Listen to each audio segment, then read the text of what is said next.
పలకాలి.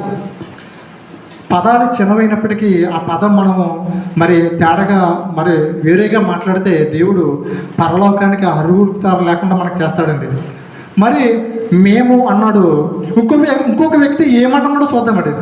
మరి మేము అన్నంతకే మోషే గారిని అక్కడికి వెళ్ళలేదు, కానీ ఇంకొక వ్యక్తి ఏమంటున్నాడో దాన్ని కూడా మనం చూద్దామండి. ఆ వ్యక్తిని కూడా చూద్దాం. అపోస్తలుడైన పౌలు రోమీయులకు లేఖ రాస్తూ 11వ అధ్యాయము 3వ వచనం చూస్తే, అపోస్తలుడైన పౌలు 11వ అధ్యాయం రోమీయులకు రాసిన పత్రిక 11వ అధ్యాయం 3వ వచనం చూద్దామండి, చదువుతాం. ప్రభువా, వారు నీ ప్రవక్తలను చంపిరి, నీ బలిపీఠములను పడగొట్టిరి. చాలా చాలా స్పష్టంగా చదవండి. నేను ఒక్కడనే మిగిలి ఉన్నాను, నా ప్రాణము తీయుచుచున్నారని ఇశ్రాయేలులకు విరోధముగా దేవుడి ఎదుట అతడు వాదించుచున్నాడు. అతడంటే ఎవరండి? అతడంటే ఎవరు? ఏలీ గారు.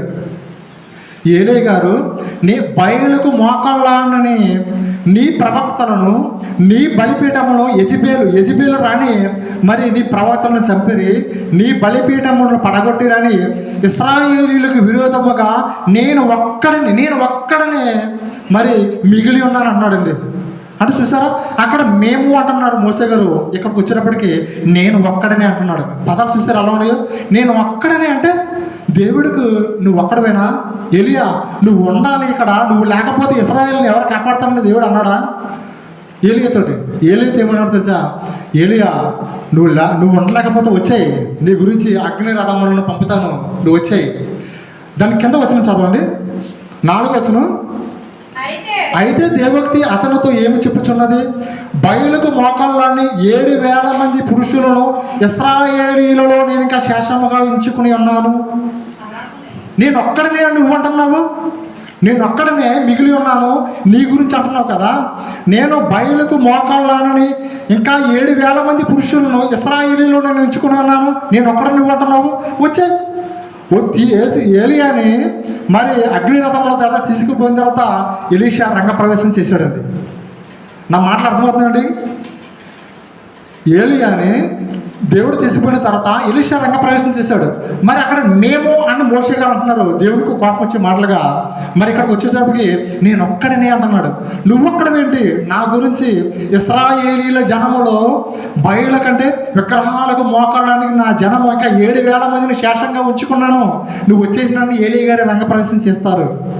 చూసారండి, నేను ఒక్కడనే అని ఏలీ గారు అన్నప్పుడు ఇంకో వ్యక్తిని చూపెడతానండి. ఇంకో వ్యక్తి ఏమంటున్నాడు అంటే, పదాలు చిన్నవైనప్పటికీ మరి దేవునికి కోపం పుట్టించే మాటలుగా మనకు కనబడుతున్నాడు. ఇంకో వ్యక్తిని చూసుకుంటే దానియేలు గ్రంథము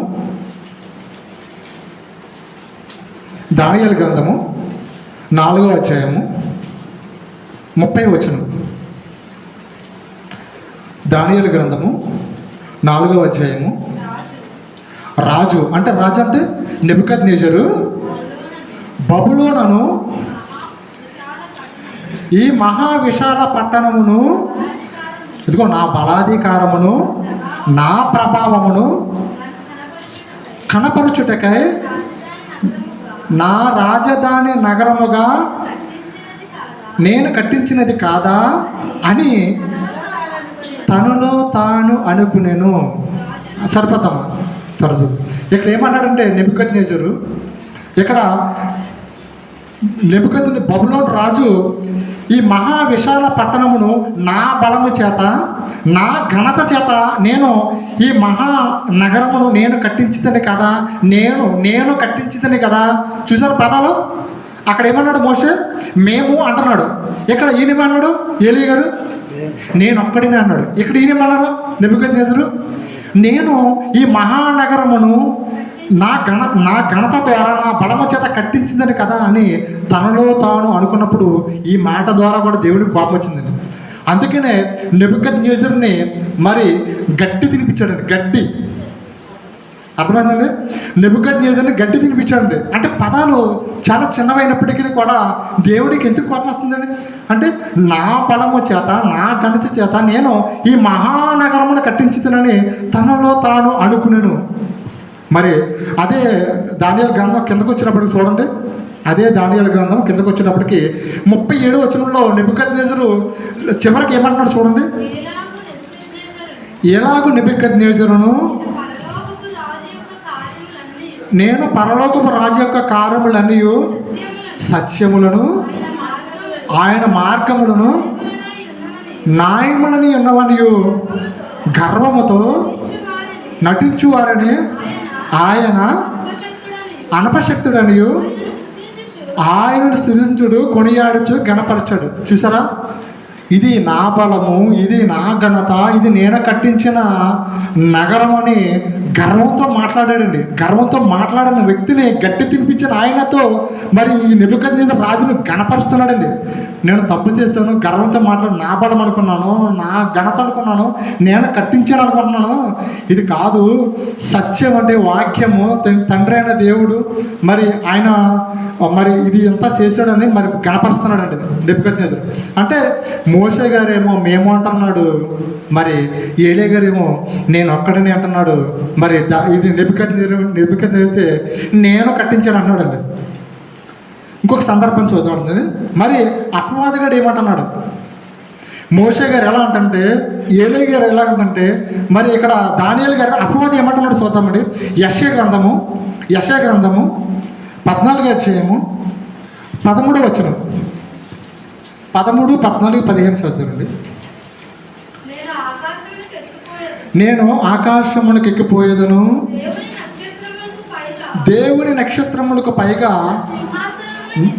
నా సింహాసనమును హెచ్చింతును, ఉత్తర దిక్కునున్న సభా పర్వతం మీద కూర్చుందును,